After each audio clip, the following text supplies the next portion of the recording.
Welcome to Packmates, a podcast about Magic the Gathering Limited, where we take a dive into the current limited formats. The Packmates are a group of friends that love drafting, hanging out, and going to F&M to get that 3-0. I'm Ryan, the resident aggro expert.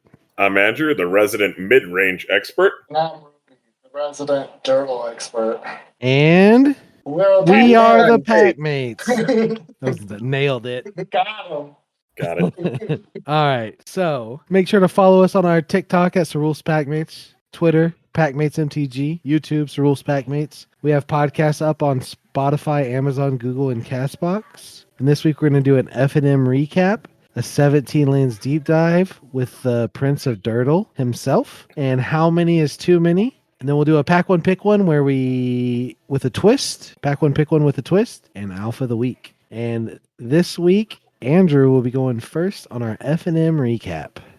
Thank you. This week I played an Esper kind of mid-rangey deck here. It was pretty nice. It was a sweet one. Pack one, pick one. I got the Archangel of Wrath. It's the double white, 2 mana. It's a flyer with lifelink, a 3/4 that has kicker. Pay a black or a red, or you can do either or. You can kick it twice. And it deals 2 damage, and you gain 2 life because it has lifelink. So you can split 2 damage. And this is considered probably one of the highest, one of the bomb cards in the set. It's probably top 5, if not top 3. And so it was an amazing pickup. And then the person who was passing to me really kind of set me up for this deck. I mean, they really passed the goods here with Tolarian Geysers. You could see I actually ended up getting 2 Tolarian Geysers, 3 Phyrexian Ragers, 3 Extinguish the Light. These are all premium commons in this set. And then to round out the deck, I also got 2 Wrath Weatherlight Stalwarts. Wrath is 1 white, 1 color, and 1 blue for a 1/3. When you cast an instant or sorcery spell, you can tap 2 untapped creatures to draw a card. And then Wrath also has another ability, if that ability wasn't good enough the first time, for double white and 3. All your creatures get +1/+1 and vigilance until the end of turn. And so that gives you that kind of go wide strategy, or if you have a couple of incidental flyers, you're able to kind of get some incremental damage there and start chipping them away. With this deck, actually, it was more go wide with the Phyrexian Ragers. I also had an Agravian Cavalier, which is the 2/2 with Enlist for 3 that makes a token. So again, spreading that kind of go wide strategy there. A couple of standouts in this deck was actually the Battlefly Swarm. I know I got a little, as I was building this, I wasn't sure if it was going to make the cut. And then as I started playing, I got to my 3rd round match, and it was actually holding off a Territorial Morrow, which is the 5-cost green creature that has domain. It gets +2/+2 for each domain, and domain is like for each basic land type you have, so it can be up to a 10/10. And so here it was holding the ground against an 8/8. Just because it has that 1 ability on it. So the Battlefly has for 1 black, it's 1/1 flyer for 1, that you can pay 1 black and you get Death Touch. And it was just holding off. Nobody was willing to trade their kind of higher end creatures against it because it's just such a, low cost for me, investment 1 black, destroy creature. And it was pretty good. Another standout of this deck, because it was so spread out against the colors, like looking at it here, there's a kind of almost even distribution between the white, the black, and the blue. And so something that really tied this deck together was a Salvage Mana Worker. It's a 2-cost colorless for a 1/3 that you can pay 1, and you get to filter 1 mana into any color. And you can only activate it once per turn. That's actually pretty big. It came up a couple of times because Extinguish the Light is double black, and at times I didn't even have a black mana, and so I could only make 1 black mana. But this was pretty good. I piloted it to a 2/01. I had the draw in the last round. It was a really deep game. And if we had just a little bit more time, I think we would have had a real clear winner there. You would have got smoked, right? Would it have been you? No comment. You would have gotten Sphinx super hard. Your Battlefly Swarm would have gotten... Actually, the Battlefly Swarm even held off the Sphinx of all things. The guy didn't want to trade. He had, my opponent at the time had the 5/5 Sphinx. I saw him play a Colossal Growth. I know he had him in his deck. Yeah. The Colossal Growth actually got me one game that lessened everybody. Fear those. That trample on Colossal Growth is actually real. It's a real thing when it's coming on a territorial Morrow and that guy's swinging for 10 and you're chump blocking with a 1/1 and take 13 damage from nowhere. That's the lesson I learned from looking at your deck, is you need trample. Yeah. Well, boy, have I got a story to tell you. Because I had a lot of trample stuff and it was not great.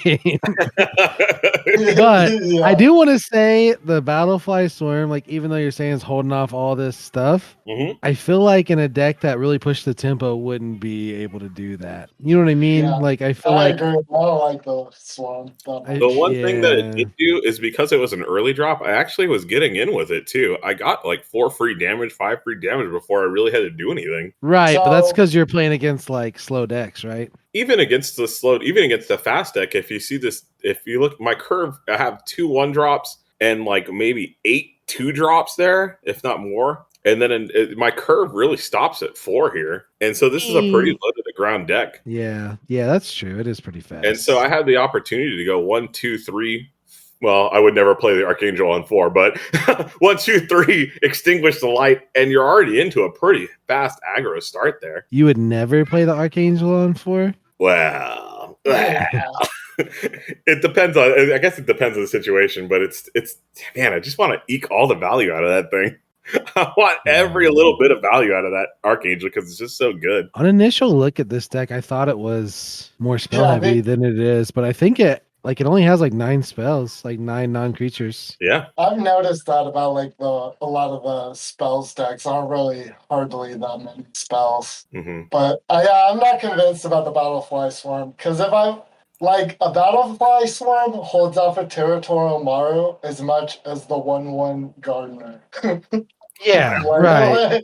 Like 1/1 Death Toucher holds stuff off, right? But does the Gardener have literally anything, right? Like, I just feel like that Death Touch was actually pretty strong. It's like when people don't want to attack into the green 1/1 for 3 that makes a mana that has Death Touch. It's just people aren't willing to trade their really high cost creatures against these creatures that really are just kind of standing there getting in their way. Yeah, the trample though. Oh, the trample's a little different. Trample, like, and there's quite a few ways to make trample on this side. Yeah, that's something I really needed to be aware of. I didn't realize how quickly you can go down from. I thought I was pretty safe at 8 life, and I was fuck no.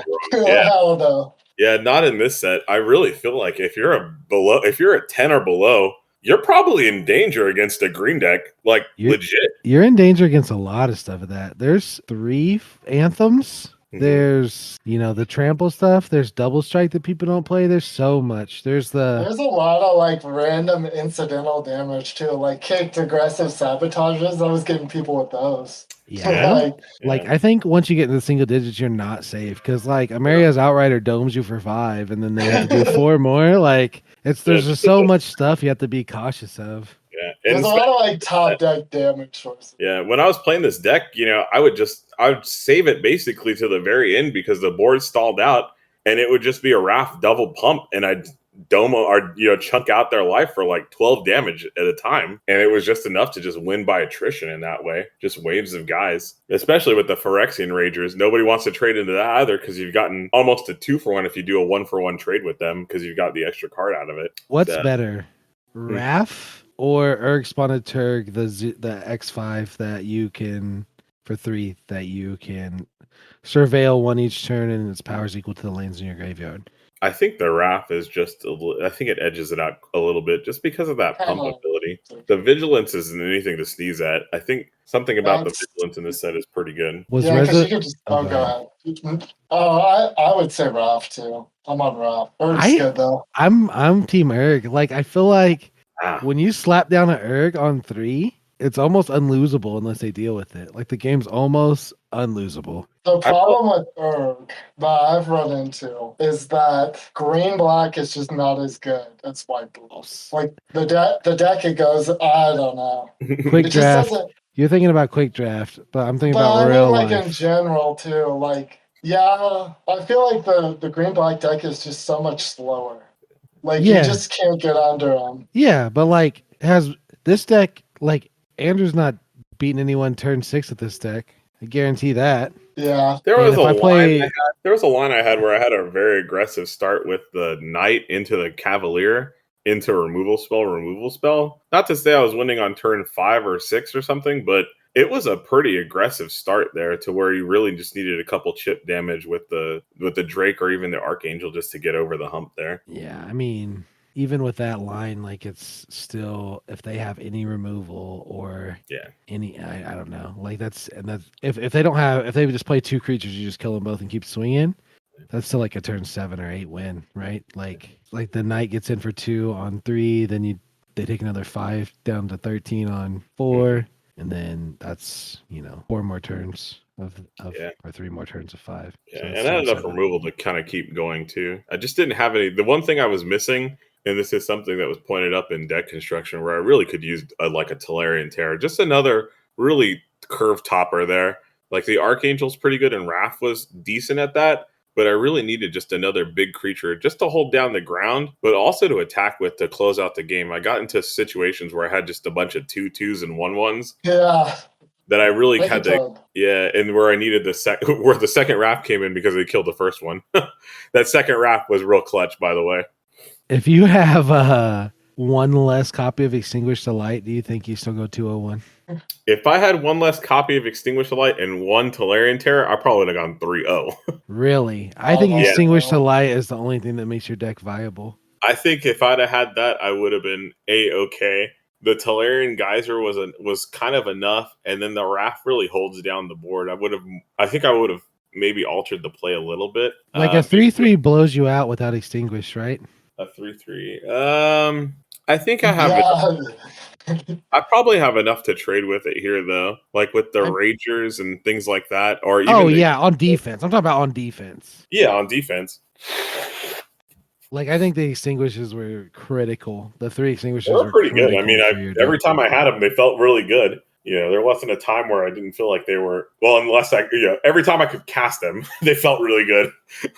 Yeah. There were times where I had no. I think there was a game actually where I had triple planes and an island, which was my splash color, which was more of actually it was just a full on color in this deck. And I had the salvage mana worker, and I was just stuck. I couldn't get that double black, and I had 2 of them in my hand just rotting away. And if I'd have had that extra black mana, I think it would have been good. I think this deck would have been really good with a black-white dual land in it. Just one would have helped me out quite a bit. Yeah, it looks like statistically you have plenty of sources of everything. Yeah. Oh yeah. Okay. Yeah, I think I never really had trouble casting things per se. Like I always had the blue when I needed it. I was actually able to cast Wrath fairly easily on turn 2 as well, which is almost a hard win sometimes. If you could get 2 cards off a Wrath, you're doing real well. Oh yeah, especially on those removal spells. It's pretty Yeah, this really hurts. I actually at one game I had the Wrath out and just the Wrath and 4 mana up. And my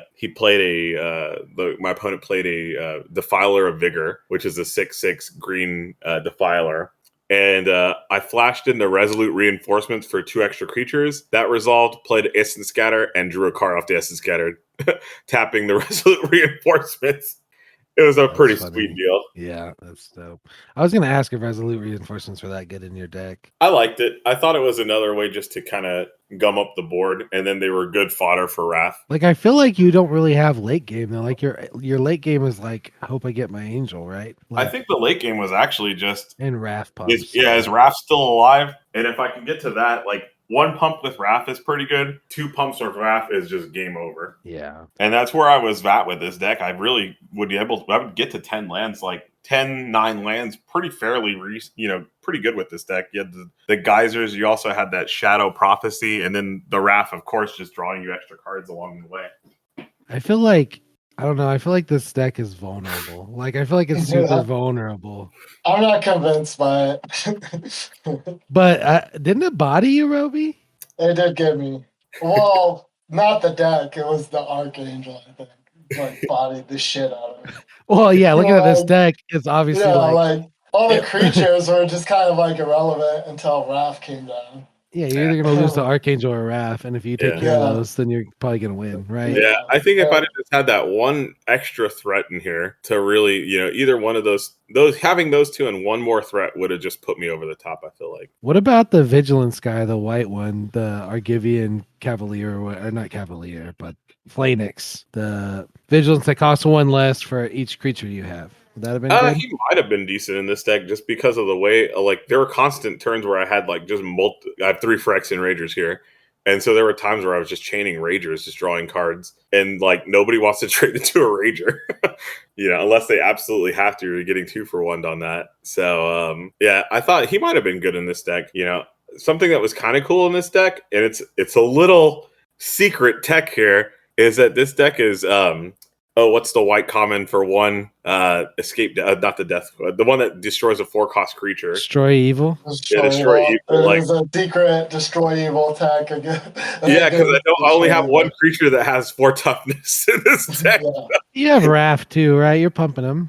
Yeah. I mean, eventually you pump him, but Yeah. I mean, realistically, it's like for the most part, he's not. Yeah, it's kind of cool in that way. Destroy Evil has become like one of those more prevalent cards that people see.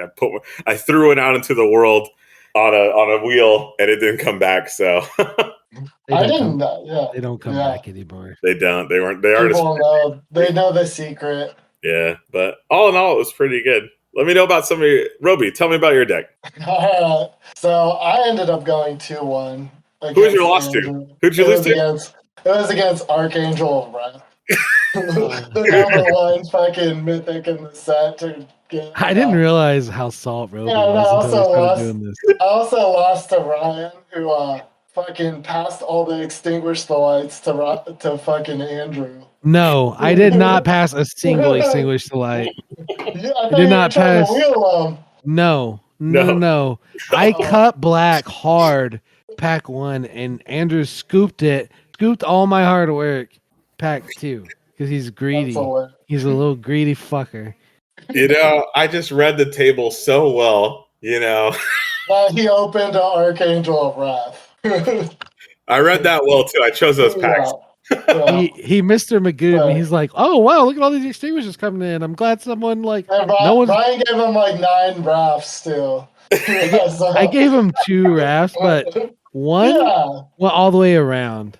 Yeah, that was everyone gave him the second raft. Yeah, I ended up going 2-0-2 against Andrew. I got mana screwed in game 1, and then I didn't see the angel in game 1, so I didn't play around it. And got bodied by the.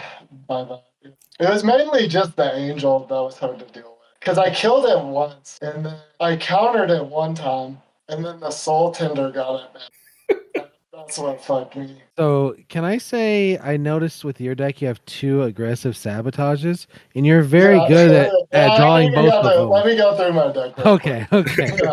Yeah. So I just had the typical black-blue pile that's literally got access to all 5 colors of lands. And my main card that I would build my deck around, my pack 1, pick 1, was Braid's Arisen Nightmare. The 3/3, 1 and double black legendary creature that lets you sacrifice a permanent, and then your opponent can sacrifice a permanent of the same type. And if they don't, they lose 2 life and you draw a card.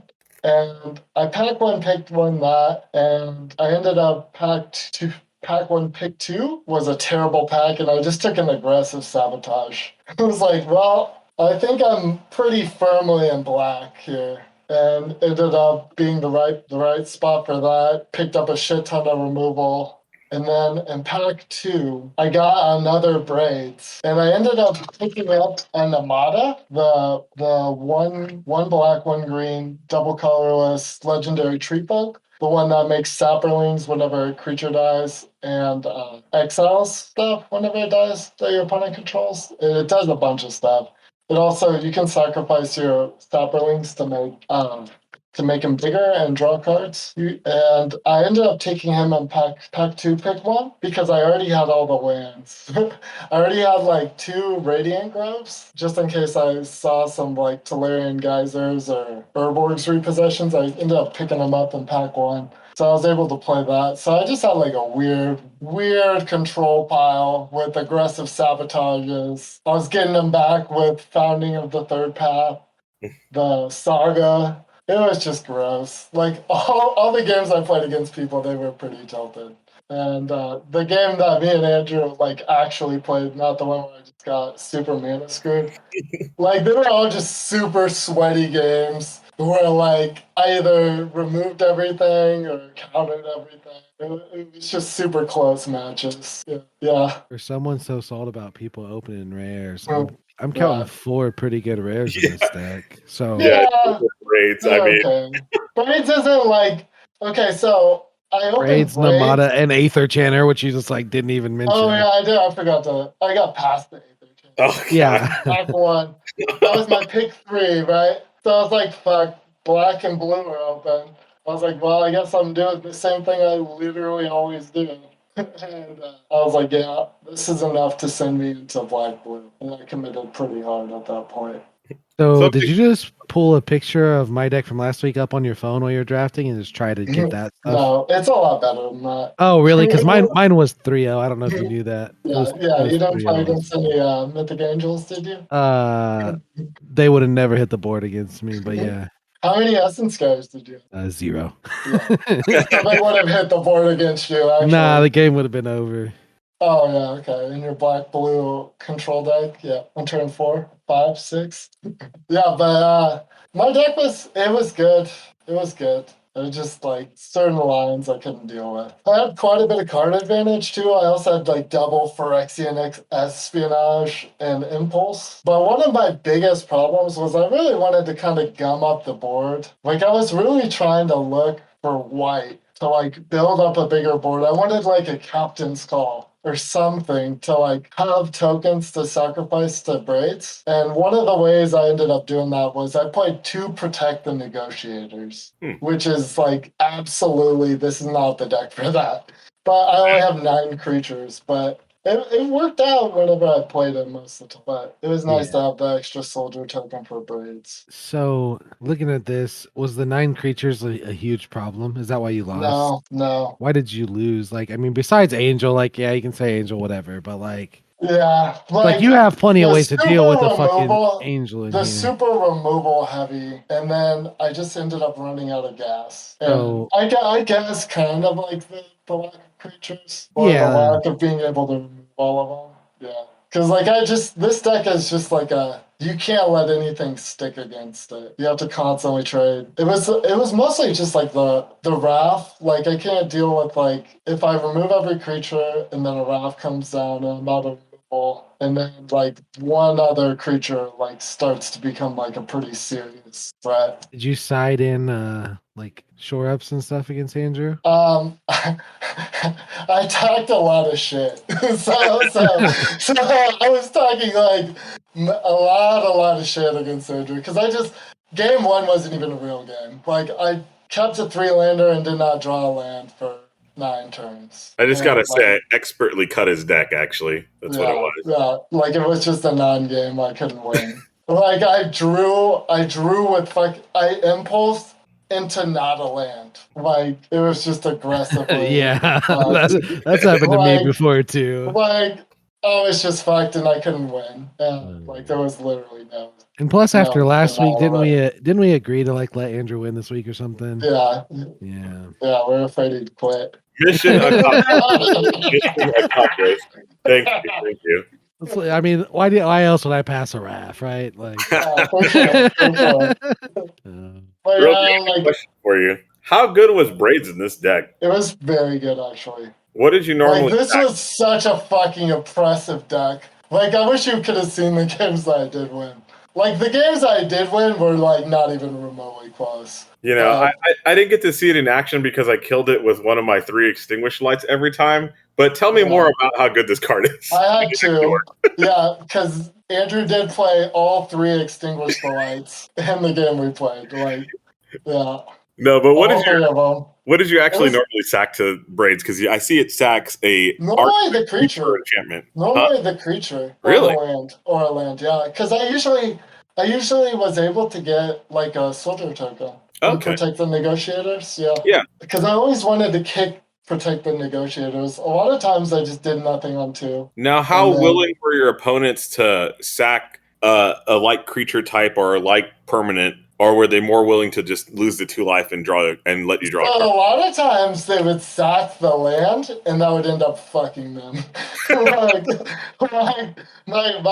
My first game, I'm pretty sure, yeah, like my first game, the kid just sacked a bunch of lands and just like was down to 4 lands. I had 5 because he missed the land after getting like aggressive sabotage like twice, Oh. and just like couldn't.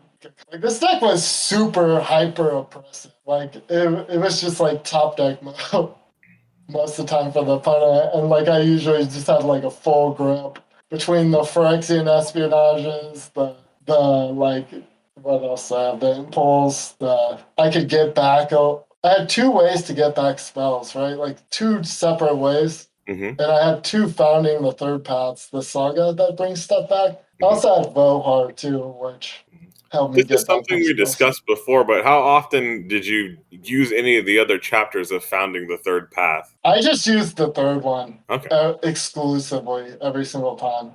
But it was worth it just to like have a 6 mana extinguish the light when you really need it, or like card advantage, or sometimes just to be a dick, I would just get back aggressive sabotage and just. Did you ever draw aggressive sabotage against Andrew? I drew 1. I drew 1. Game 2 or game 1? The game you got Game land 2. screwed? Game 2. I don't think I got it in game 1, did I? I don't remember. Game 1, you're just tilted off the face of the planet.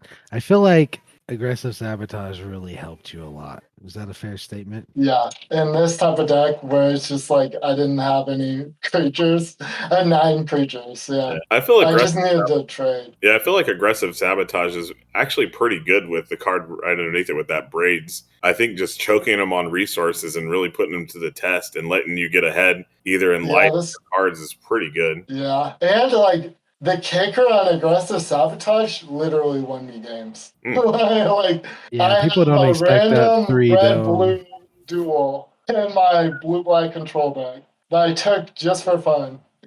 I see 2 and 2 Phyrexian. I see a 2 Phyrexian espionage and a 2 aggressive sabotage. If you could have one more than the other, which one would you have added an extra third copy of?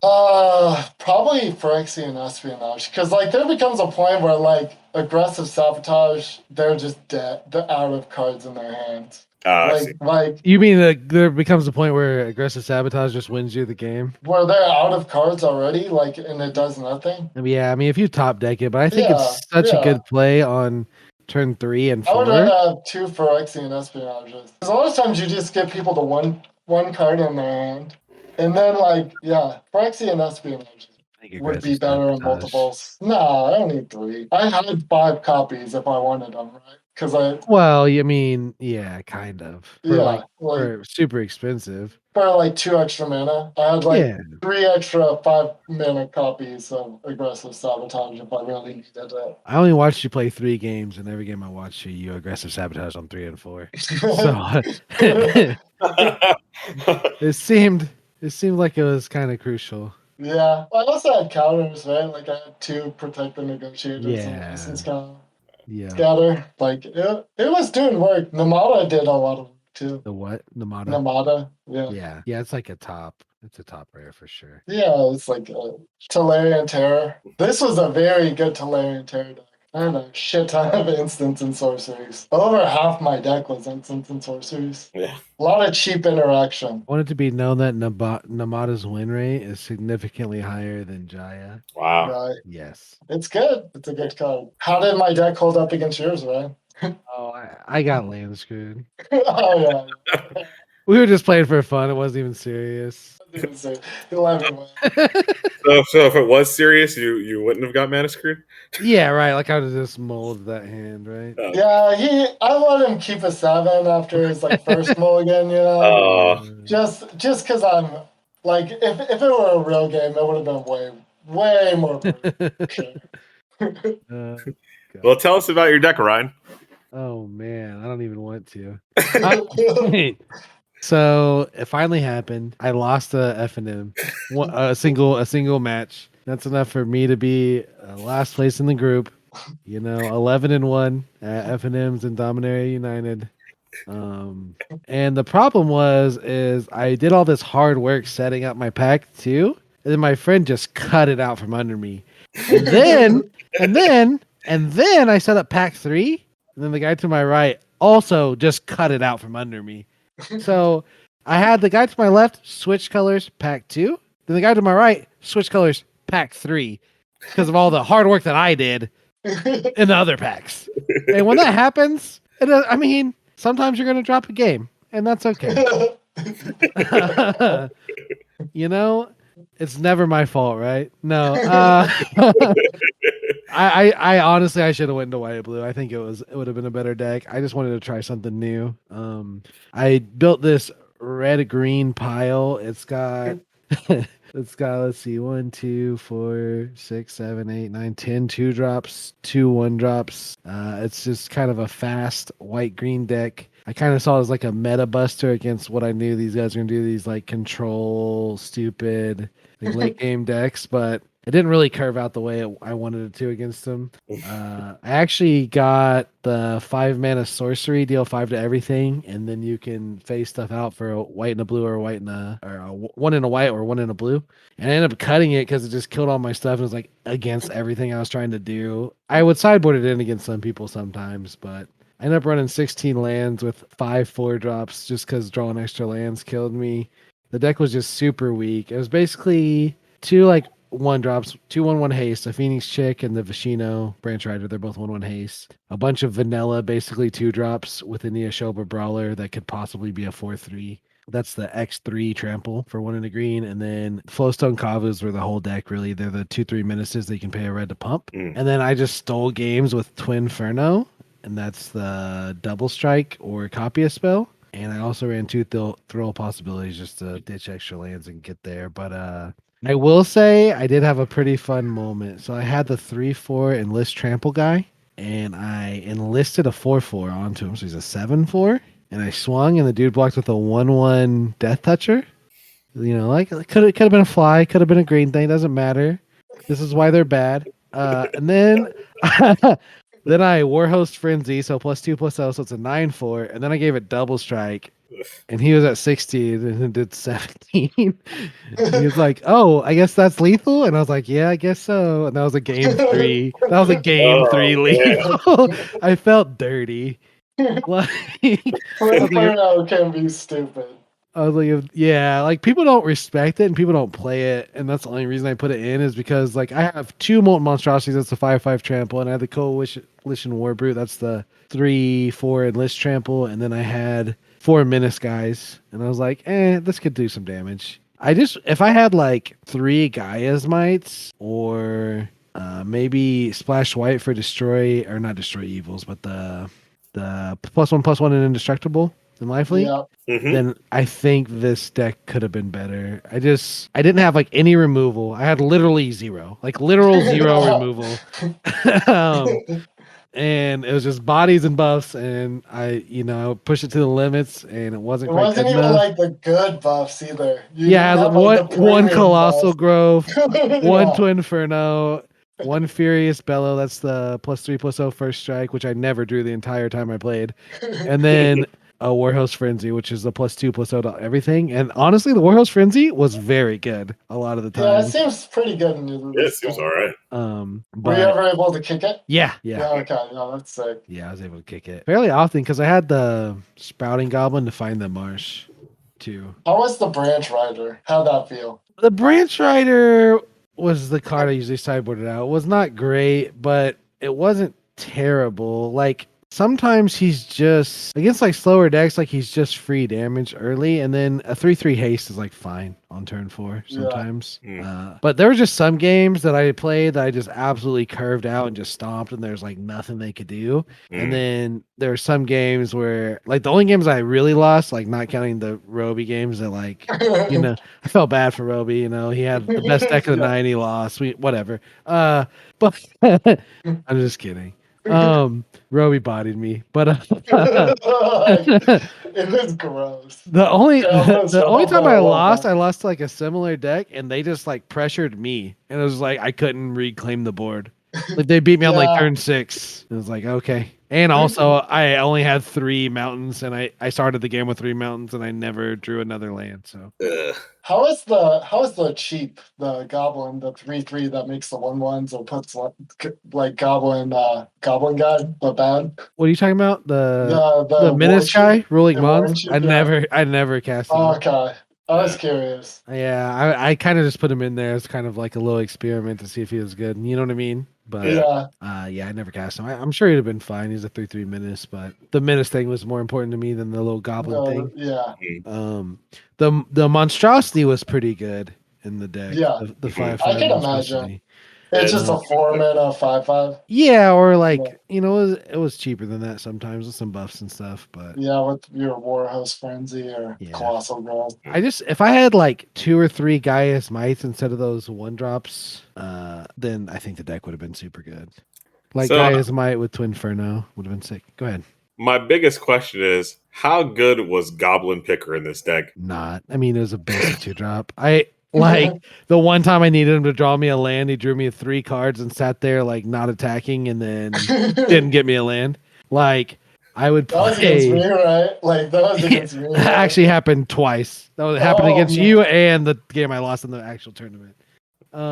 He didn't like. He was fine. A couple times he let me like cycle stuff out, but he was basically. I wanted to attack with my 2-drops because this is not a late game deck. Yeah. So, and he wasn't. I didn't want to attack with him, right? Because I wanted to cycle my stuff and draw a card, or I wanted to use all my mana doing stuff. So I didn't really have the mana. He was just kind of. He was mid. He wasn't like card 23 or anything, but he was probably card 18 or 19. Like I would probably cut Branch Rider before him. I'd probably cut Phoenix Chick before him. I'd cut Amplifier before him in this deck. But I think if I got the Gaia's Mites, the Amplifier would have been better. I don't know if I'd cut Thrill before him. I kind of liked Thrill. Just 'cause I was gonna ask about that, like the throw possibility. That seems like kind of weird, like tempo loss in this deck. I feel like you just want to strictly be playing creatures, buffing them, like digging for shit. I guess like sometimes you gotta do that. It's like a tempo loss. Yeah, but like I'm just losing to the decks. If people stabilize against me, like your deck or your deck, I'm gonna lose. So I have to just constantly apply pressure. And when you draw like 7 or 8 lands, like I'm just gonna lose. You know what I mean? Yeah, like, yeah. So, and if you guys draw 7 or 8 lands, you don't. It's fine. Like, yeah. You know what I mean? So the throw possibility was in there just to help me filter and hit my stuff. Because like, if I had that onto it, if I had a picker onto, like I could play the thrill sometimes. Like it's fine. I guess you have an amplifier too, which makes it a little bit less egregious, right? Yeah. The amplifier was not the best, but yeah. Yeah, that was going to be my question too. The amplifier just doesn't feel at home here, and you have no way to actually kick it either. Yeah, I mean, I don't really care about the kicking part, but the amplifier was just an early pick that was saying I'm going to get some Gaia's Mites or some Colossal Growths or some even Furious Bellows, and I just didn't get any. Like, I expected them to table. They table all the time. This time they didn't. Don't know. So, did you ever feel like you needed even bigger creatures than what you had there? No, like, my creatures were big enough. Okay. No, my creatures were big enough. I was never.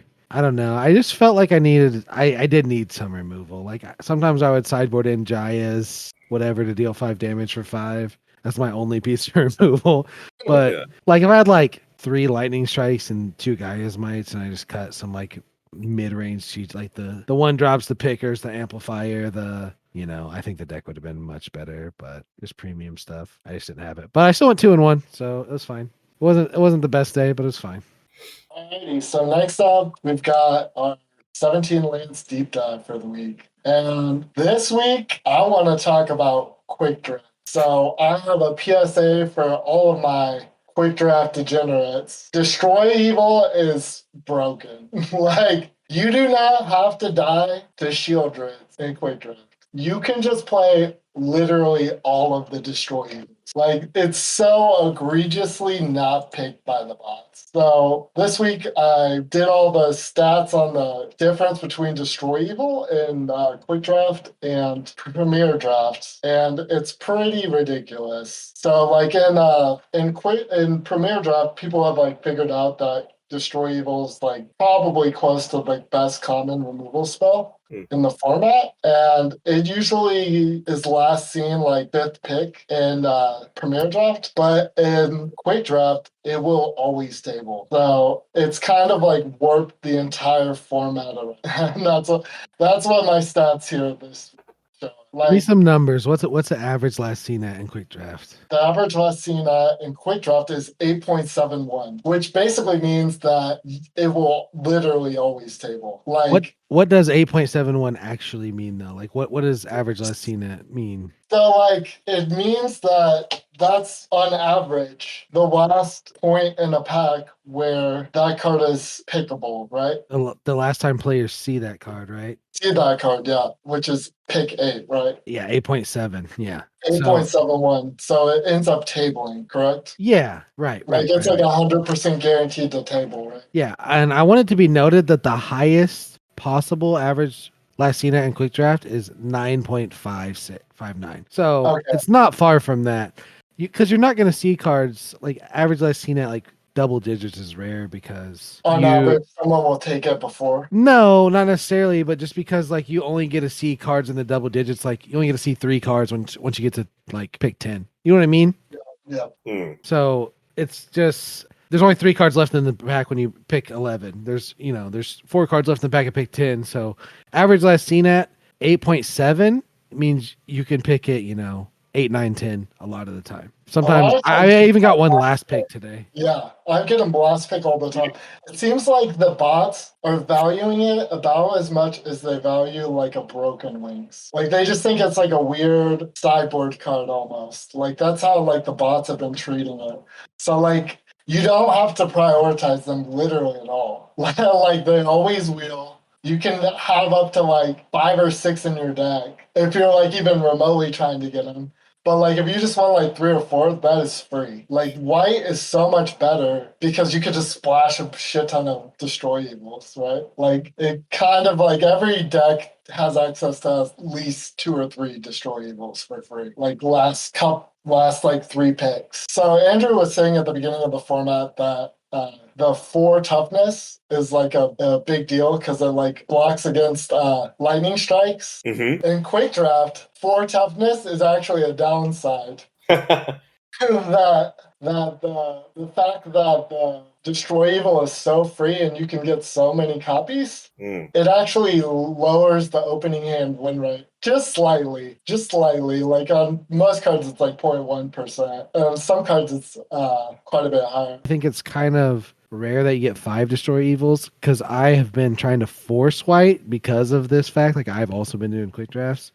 I think there's some situations where they table a ton, and then there's been situations where I don't see any. Like I get maybe 1 copy. I usually get like 2 to 3, like for free. Usually, I just don't value it very highly at all because I know they're gonna wheel. I almost always see like 2 or 3. I have had drafts where I've only seen 1, but really, yeah. But I think there's kind of like a little 2 bot program thing going on, but it's kind of like a boomer conspiracy theory that I'm not going to get into. There's got to be some algorithm that goes on there that really there's obviously something behind the scenes there. The reason Maria's Outrider I think has a higher opening hand win rate in Quick Draft is because a ton of people draft the domain deck because it's also kind of free in the Quick Draft. Tolarian Terror, Tolarian Terror's win rate is like honestly kind of low for what it is, only 55 in the opening hand, but I don't even think you want Tolarian Terror in your opening hand anyway. Like ideally, right? Like you want to draw it with your impulse or whatever. I've noticed they wheel a little bit more in Quick Draft. They do wheel a little bit more in Quick Draft. I've noticed that too. I thought it might have been a little bit higher. Yeah, they do wheel a little bit. They definitely aren't free, even in Quick Draft. I will say, like, higher end of Quick Draft, people are playing around Destroy Evil. Like, it is a problem. Like, it's a legit problem. Where, I'm drafting decks that have no Destroy Evil targets. Like, I'll cut Citizen's Arrest just so that way their Destroy Evils can rot in their hand. Like... Yeah, I think it's made like blue-white way better. Yeah, Especially a lot of the blue-white cards, like the Herbalist or what's the Semi Herbalist, the one that the healer one. Yeah. The 2 2/1. mana 2/1, yeah, that like gains your life and lets you scry. I think it's like got a way higher win rate in quick draft. Yeah. I think the black 2/2 that whenever a creature dies is better in a quick draft too, that you can scry. Yep. Yeah, that That one's one, better too. I see like there's like 3 or 4 decks in quick draft like that are actually seeing play at like the higher diamond levels. And you correct me if I'm wrong here. If you're seeing something different, this is just what I'm seeing as I'm playing it. Mhm. But there's the white blue deck. Yep. There's the white black go wide deck. Mhm. There's the domain deck. I don't see that one as much. Really, that's the one that always bodies me, just because I can't. I don't see that one nearly as much. The white black one is the one that always gets me. But then there's the sometimes you play the bots and they pass like Territorial Maru super late. Yeah, there's a Territorial Maru deck, right? Yeah, Like, yeah. like where you can get like 3 or 4, sometimes even 5 of them. I've had up to 5 in my deck. Yeah, this is degenerate stuff. Yeah. So there's like the domain soup decks, and then some people will. Then there's like fringe, like good rare decks. Really, to me, those are the only 4 type decks. And then, the good rare decks, people will draft the rare and force it and play around it, whatever. But those are the only 4 decks that are like good in quick draft, I think. How often do you think people go into quick draft just knowing that they're going to force a deck, or use quick draft as a tool? I think it's a little bit more casual. I feel I don't think people are forcing that hard. I think people are playing white just because they have access to destroy evil, Yeah, 24/7. Like, I definitely think that's a thing. Like, you'll play people and they'll just kill everything you ever play on the board. It's crazy. Like, yeah. it's just So every deck that Ryan mentioned in the archetypes and quick drafts are all destroy evil. Like every single one of those can play destroy evil. Right. Yeah. Like white black destroy evil's good. Like in 5 color random nonsense decks with a shit ton of territorial Marus, yeah, you play them for the mirror, right? Yeah.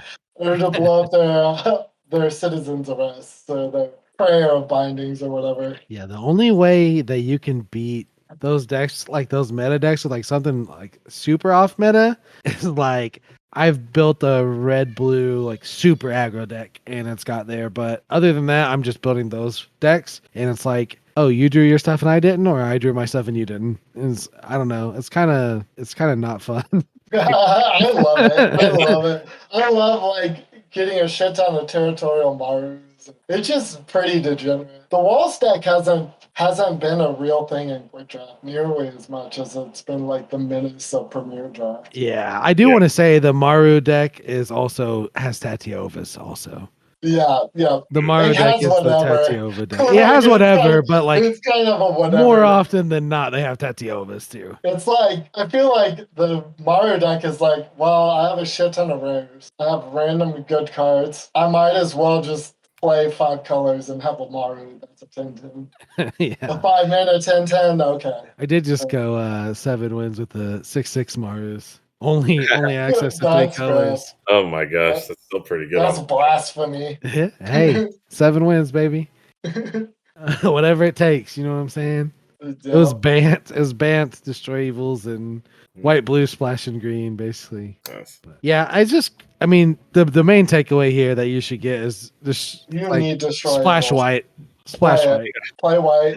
You can even just splash it. Like the duels for white too are just even if you you need to prioritize the duels more than you need to prioritize the destroy evils, because you're gonna get the destroy evils. You just need the lands to be able to actually play it. And also your big 4 toughness things and your citizens arrest. Like honestly, if you're in white, there's almost no reason to even draft a citizen's arrest. Do you agree with that? Yeah. Like sometimes you want it. Sometimes like if you're in a hard like blue-white deck, like a hard blue-white deck, like where you're just playing blue-white, you aren't splashing anything, I think you might play like. But like it's like the same as you shouldn't be valuing it highly enough to ever actually get it. Like you should look at citizens arrest in quick draft is the same as impede momentum. They're the same. Yes, like if you get it for free for some reason, you should play it. But like for the most part, you shouldn't be valuing it nearly highly enough to actually get it, because its average last seen out in quick draft is even like lower than premier draft. Yeah, you should never have a I mean, sometimes they'll table and like it's fine to play them, but whenever you're playing against white, just don't plan on whatever you use Citizen's Arrest to be out of the game for very long. That's all I'm saying. How many is too many, Roby? What is this about? How All many right, is too so many? I'm gonna go through and I'm gonna name a card, and then we're each gonna give an answer on how many we think is too many. Okay, and so our first card we have here is Wrath Weatherlight Stalwart, which is white, blue for a legendary 1/3 that whenever you cast an instant or sorcery, you may tap 2 untapped creatures you control. If you do, draw a card. And then it also has an activated ability 3 and double white creatures you control get +1/+1 and gain vigilance until end of turn. How many is too many, Ryan? 4. 4 is too many. I think 3 is too many. I'm at 4. I might 4, yeah. I'd probably play 4. This Like is 1 in every 10 cards is a wrath. Sign me up. this was one of your top 2 cards in your deck, and you're saying 3 is too many, Andrew? I think 3 was too many. There were times where I actually had the second copy in my hand, wanting it to be something else. And so if I had 2 of those, I'd probably feel really bad. But like it kind of like makes the deck, right? Like it's kind of the engine of the entire deck a lot of the time. It is an engine, but the fact that it's legendary is kind of the thing that gets me. Obviously, if it wasn't legendary, this card would be busted. But yeah, the one raft drew you more than the one that was rotting in your hand, though. You know what I mean? Like it's gonna replace you itself. a card or two at least. So yeah, if the price I have to pay for that is like to have a raft rotting in my hand, I'll take it all day because it just wins games. It just closes games. it really does. I mean, it's good at all points of the game. I mean, this card is really, really good. And if you haven't, play it. I mean, if you're in those colors, by all means, do play it because it's on turn 2, it's really good. On turn 8, it's amazing. Yeah, it just scales throughout the game very well. Yeah, I would take 3. I would definitely take 3. I don't think I'd play 4. I think 4 is too I'd many. play 4. I would still play 4. You just said 4. You said 4 was too many. Oh, okay, yeah. So you think 5 is too many? You think 5? Yeah, probably 5. Probably 5. I think 2. I Yeah, 2. would have a hard time cutting rafts if I had 5. I would cut 1 raft. I would make a concession. I would probably play like 43 cards. And I would have 4 rafts. Oh God, you're such a dude. You should have won. If you had 40 cards, you would have won. You would have 3-0'd. I would have beat Andrew. I would have beaten. If you had 40 cards, Archangel. Oh, I don't think so about that, but yeah, for sure. You're supposed to. We got to get him on this 40 card train, Andrew. Like we really got to do it. Even if we have to tell him some sweet lies, some little sweet nut things. Like, yeah, dude, you'd have beat me if you had 40 cards. Like that's worth it to get this man to play 40 cards. Like, that's my boomer mentality. I don't care. Like, if I lose because I play 41, let me lose. Wow. Let me lose. Wow. I'd rather play 41. I don't want to make that extra cut. You just always want to disappoint Dad, huh? Yeah. Sometimes I'll play 40. I'll play 42, 43 sometimes. Wow. That's just. Anytime you tell me something's wrong, I just want you to know that every deck you've ever made is wrong. yeah. Basically. 41 is fine. Wrong. Absolutely. Okay. Maybe if you're 16 and can't decide. Next up, we have Eerie Soul Tender. Andrew, how many is too many Eerie Soul Tenders? I am not a fan of self-milling, but I like this guy's ability. So the Eerie Soul Tender is 2 colorless, 1 black for a 3/1 that when it enters the battlefield, it mills 3 cards. It's putting 3 cards from the top of your deck into your graveyard. And then it has the ability, when it's in the graveyard, you can pay 4 and a black to exile the Soul Tender and return a creature card from your graveyard. Creature card. I think 2 is probably too many for me. I'm not a big fan of self-mill. I like 1, but I will say in a certain matchup, I was playing a control versus control matchup, and I held this card in my hand just knowing that my opponent had showed me discard already, and then I was willing to discard this. You were that, yeah. And I just use my first name, Andrew. All right, so Robi, I knew Robi was playing discard, and I just knew that all the cards in our deck were going to be needed. All the cards in my deck were going to be needed to beat him because it was a control versus control matchup. So I held it, just knowing I was going to discard it to bring back my Angel. I don't know if I would have played it. I think I might have lost if I had taken out one of my removal spells. It probably just lost me the game on the spot. So I just want to have 1 if I have a really serious bomb that I need to get back. What do you think, Brian? How many is too many? I think 3 is probably too many. I'm fine playing 2. Whew. Did you know Eerie Soul Tender is It's one got of an the insane win rate. higher win rates of Insane black win rate. commons? It's Yeah. like, I don't think this counts like things with off-color kickers, right? So this doesn't count aggressive sabotage because the way they do this is like, Yeah. but of pure black cards, the only black in their cost. It's higher than Extinguish the Light. No, it's not higher than It's Extinguish the not. Light. It's not higher than Extinguish Ah, the Light. that I would never play this over Extinguish. Its opening hand win rate is Well, higher than Extinguish the yeah, Light, but yeah. its win drawn is not. So you claim to be this opening hand win rate guy, but your heart is the improvement win drawn guy. I But think if you- I think that there is a theoretical deck that can have 3 of these. I think 4 is too many. Like, oh, if it's not you a are theoretical deck. hard- It's just a Tolarian Terror deck, right? Yeah, Like- Tolarian Terror or you could also be a Necromancer. yeah, you could be a Necro monstrosity too, and I think it'd be at home there. A green black deck, yeah. Any like I think with Urborg's If you have a bunch of like Urport repossessions of the Yeah. Bone Rattlers, like you can Like, really get there. if you Like I think you drafted could run like 3. I think 4 is too many. Like you're If you never have- gonna mill yourself for 12. if you have 3, like if you got some bombs, like if you got Yeah. like 3 bombs in your deck, you can play the Soul Tenders and the repossessions just as another way to find those bombs to win games, and I think Yeah. that's fine. Like I think this might be a case too. I think they might actually be better. They might be So better like if you what? have like 4 or 5 Eerie Soul Tenders, then you just like you have infinity creatures in your graveyard. Right? Like if you mill but them, they're better if you mill Why? them, right? If they're better if you mill them, would you want to Yeah. have more of them? Like wouldn't you low key want like that's true. That is true because this is the card you want to mill. yes. But like I also think that like those blue sagas that you were talking about earlier are Yeah. kind of free to get. Like they're not highly sought after. You can get. I mean, you can't get them pick 10 or nothing, but you can get them like pick 6, pick 7. Yeah. And the Eerie Soul Tenders help bring those kind of online. Yep. There's the blue Also, black guy that you can tap to draw and Well, discard. This is a super good card to discard to that. Yeah. And draw a card. All right, the next one we have is probably going to be by far the most contentious. How many is too many Shield Wall Sentinels? That's the 4-mana defender. Search your library for a creature with defender. Put it in your hand. Can we set a standard that we all rate this on before we start talking about how many is too many? So you have a Coral Colony, a Blight Pile, and a Walking Bulwark in your deck. Yes. How many Shield Wall Sentinels is too many? Okay. So you have the 3 payoffs. You have the white. But we, Or do we you don't have Wingmantle? you don't have a wing mantle. So Then you that's the best. You get 1 wing well, if you have a wing mantle chaplain, then you want like 22 of these, right? mantle. Would you play 22 though? With a wing mantle chaplain, and yeah. Oh my gosh! Can we Would build you that though? on Because Arena? it's and just see how that goes? one wing mantle chaplain and 23 Shield Wall Sentinels. That wouldn't Yeah. work. That wouldn't actually work. Sure it would. You have one. Once your 1 wing mental chaplain dies, then you just have shield. Like then you can't win the game. Right? I have 23 you- birds. What are you talking about? Oh my gosh! How are you ever gonna? No, that. I'm ready to play $20 a game with you 23 on Arena for that. 23 shield wall Easy, sentinels. Andrew.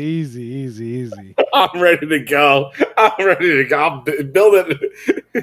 Build Yeah, it. that doesn't work, Ryan. You have to have more than 1. Nah, have to dude. have You just more than chain them. What are you 100. talking about? But, Like if you're against like a random draft deck. I'm not talking about constructed. I'm talking about like if I have wing mantle chaplain, like I'll take as many of these as I can get. That's what I'm saying. I bet you my week 1 O2 or 2-1 deck, 1-2 deck beats the shit out of it. like Did Like, it have that an doesn't essence work. scatter? Did it have a single essence scatter? I think so. Then I yeah, don't it does. remember. It probably does. Like how many birds Like, how many birds do you need to win with Wingmantle Chaplain against most decks? Okay, so like you need like 5, I think. But like what makes Wingmantle Chaplain good isn't the fact that like every time you play a defender, you get a bird. It's like that you can cheat it into play multiple times with like Urborg repossessions. There's like a bunch of different ways to like, Valerian cheat it. Geyser. I did that earlier. It was pretty good. That's pretty pretty sick. Valerian Geyser is like the worst way to do it. Yeah, but it made it works. 6 extra birds, so and gave me 3 life. That's So. what makes Wing Mantle Chaplain powerful. It's not the Right. fact that, like, if you just play one Wing Mantle Chaplain, that's not enough usually. Yeah, no, but it is enough to like prolong the game till you get to your other stuff a lot of the time. Like Wing Mantle But Chaplain's that's not super winning you good. the game. I mean, it What's kind winning of you the is. game? I don't know. At that point, it's just like a captain's call, right? With flyers, yeah. Okay. Yeah, but like. And better. Like a captain's call that just keeps going and going. And they're afraid to Yeah, kill but because then you get it back and you do it again. But yeah, it is. You are kind of afraid to kill. like you kind of don't want to swing in your Okay, 3/3 so how into many? their What's your Wing Mantle final Chaplain. answer? How many? I think Like- you have to include the shield wall. I think you have to have a Wing Mantle Chaplain. I mean, like I'm gonna have One Wing a tool. Mantle I'm always gonna Chaplain. have a toolkit. Like even if I don't have the Wing Metal Chaplain, I'll run like 2 of them. Honestly, like if Up I have to like 2? 3 or 4 other walls that's not a Wing Metal Chaplain, I'll run 2 of them. If I have a Wing Metal Chaplain with the toolkit, like I'll run almost as many as I can get. 5, 6, whatever. However many I can No. get. But what's too many? What's too many with the Wing Mantle Chaplain? There's no realistic amount that's too many. Yes, there is a realistic amount that is too many. There's not one. So you would have a deck with just one Wing Mantle Chaplain. That's not 20. realistic. That's not realistic. Okay, but I mean, like, in theory, how many is too many? 10. Okay, there you go. 10 is too many? That's your hard committal? 10 is too many. All right. Okay. Are you ready to say 11 now? Did you just get this out so you can say No. 11? Go for I it. would say less than that, actually. I'd say less than that too. I'd probably say 8 is too many. I God think 7. dang. 7 is your sweet spot where you get diminishing returns. My limit If you is have 4. enough- That's it. Straight up 4. That's it. No more. 4? 4, That's yeah. too many? I think 4 is definitely too many. I don't want to have So 1 3 for 4s. I don't need any of those. I need some low to the ground things there. For what? Do you ever Just hear to of Organ Walking Hoarder? bulwark? Yeah, like you get so much value off that. They are Like- good. I think at Like one you just point have infinity creatures. They're bad creatures, but like they're Yeah. still like creatures, and you They- can choose them. They still have the highest win rate when drawn of any common in the set Yeah, by like Well, maybe you need 2.2 points. maybe you're right. Maybe you do need 20 of them and a couple it's payoffs. like organ hoarder. Yeah, There- You're 2% more likely if you draw this to win a game than if you draw Extinguish the Light. So yeah, crazy. that's sick. Yeah, it's a good card. I'd rather Yeah. 7. All right, there you go. Yeah. 8 is too many. Yep. No, it's not too many. All right. All right. So next up, we're doing pack one, pick ones. Andrew's going to give us 5 options from this pack, and Robi and I are going to try to guess which card Andrew would take based off our knowledge of Andrew.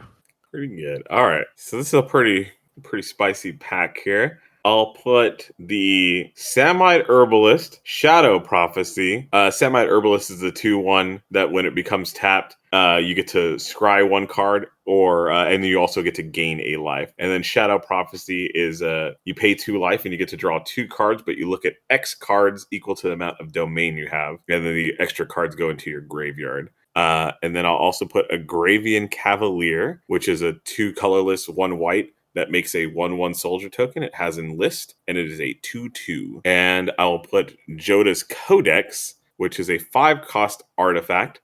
It has domain, and you could tap 5 and tap it. You get to draw a card, and that 5 casting cost is actually, or the 5 activation cost is lowered by 1 for each domain, which is basic land types you control. And then lastly, it'll be Urg Spawn of Turg, which is double black, a green. And at the beginning of your upkeep, you get to look at the top card of your deck. If you don't like it, throw it into your graveyard, or you keep it on top. And then you could sacrifice a land, and you get to gain 2 life. And it's a star for lands. So however many lands are in your graveyard, that is its power, and its toughness is 5. Can I say I'm already pissed off? I'm locked in. Can I say I'm already pissed? Who in their right mind would say Samite Herbalist over Tribute to Urberg or Gaia's Might? What are you talking about? Have you played with Samite Herbalist? It's better than it looks. Better got than really high Tribute range. or Gaia's Might? Stop. I'm not a Guy's Might guy. Oh my gosh. Okay. It's for me. It's my personal. Okay, so you're saying I should take my 5th pick All right, out of this so deck. So what? Since you already got yours locked, I'll pick a different one than you. I'll let you go first. I know what you're gonna say though. But Yeah, go for it. he's gonna for sure take Eric's spot up to I mean, that's what I would take. 100%. That you guys are He's not picking? taking Sam or Wallace over let's eliminate Erg. Let's say if he Okay. doesn't take Erg, what would he take? Cavalier. You think he's taking Cavalier? Yes. I think he's taking wrong, Shadow Prophecy. I think he's No. also wrong about that. He's taking Shadow I Prophecy. think he's taking Cavalier and he's wrong. All right, let's hear Let's it. hear Let's hear it, Andrew. Well, you guys are definitely right. I'd probably take Urk Spawnaturg first, followed by Agravian Cavalier.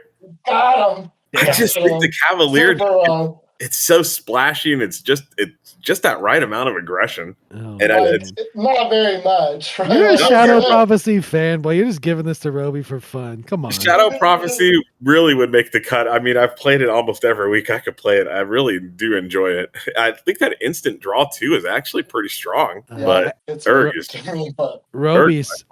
Robi takes Codex if he doesn't take Erg. Yeah, I take Codex for 100%. sure. He's in the I would Codex. take Codex probably over.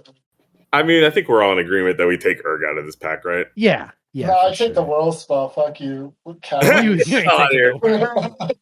no- Yeah. Yeah, All Cavalier's good. All right.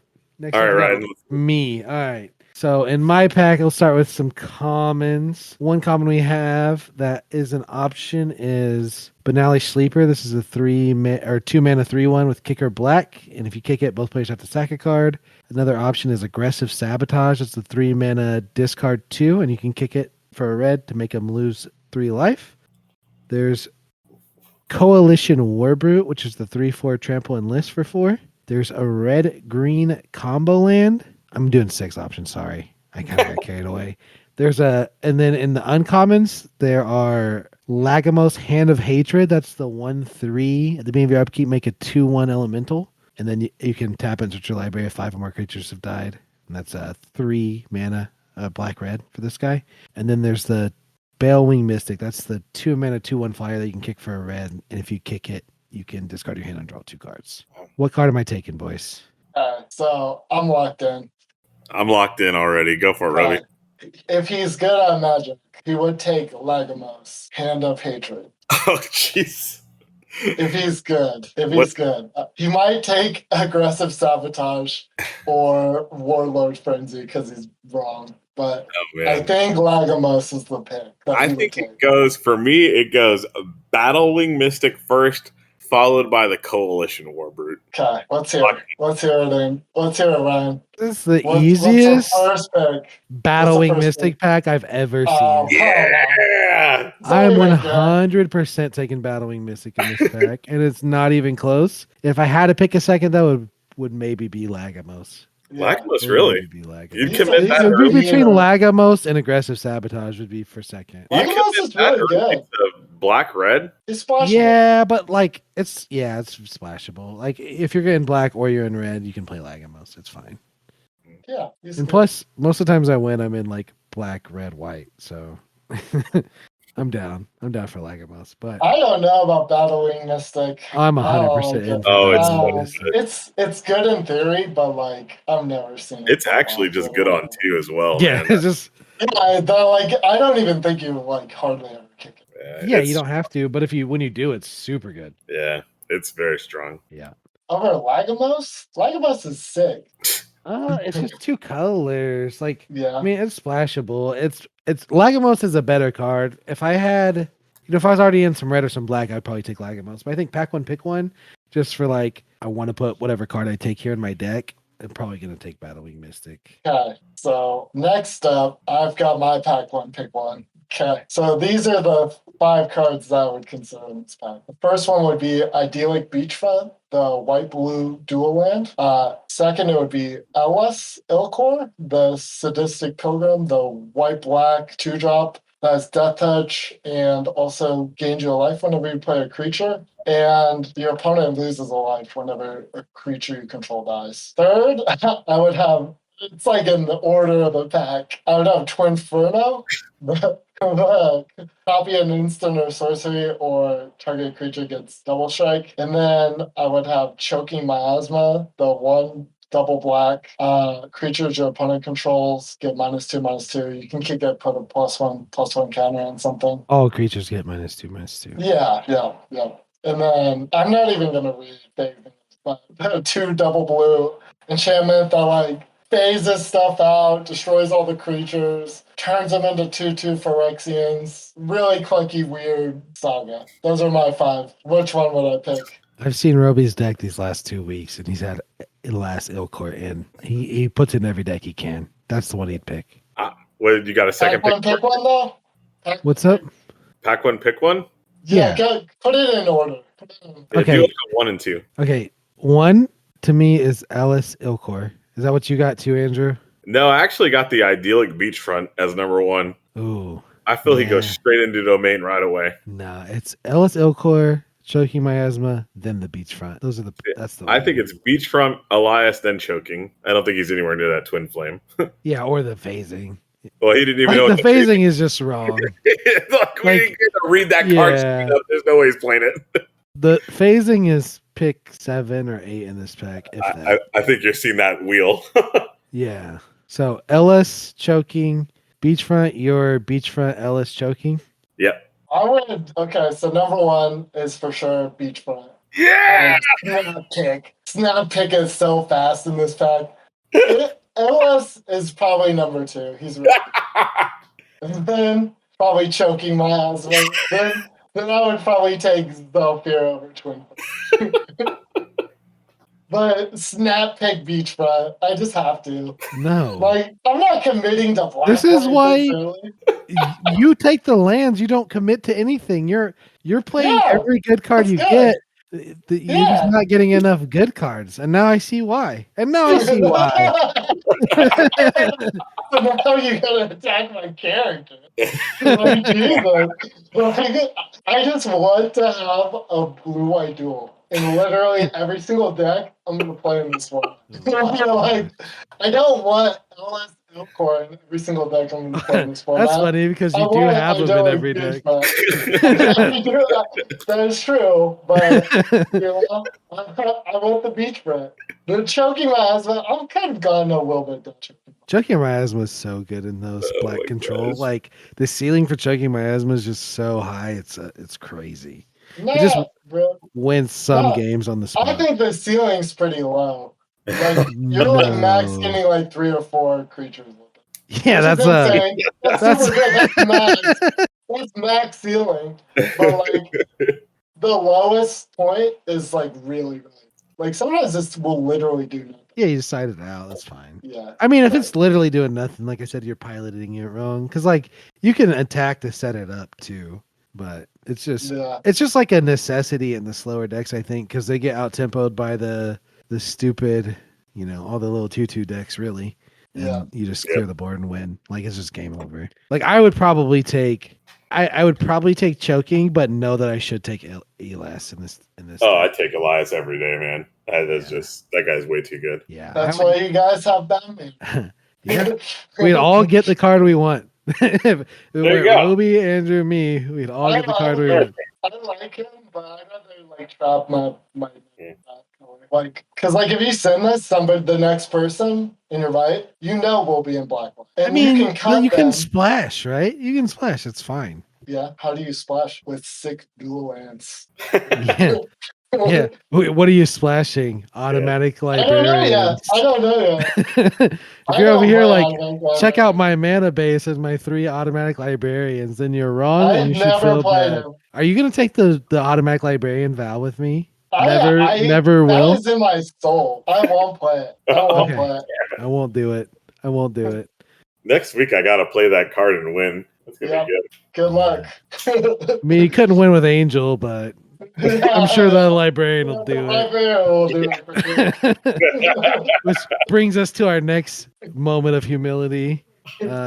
Everyone, please applaud for our alpha of the week for going 201. I guess that's an achievement now.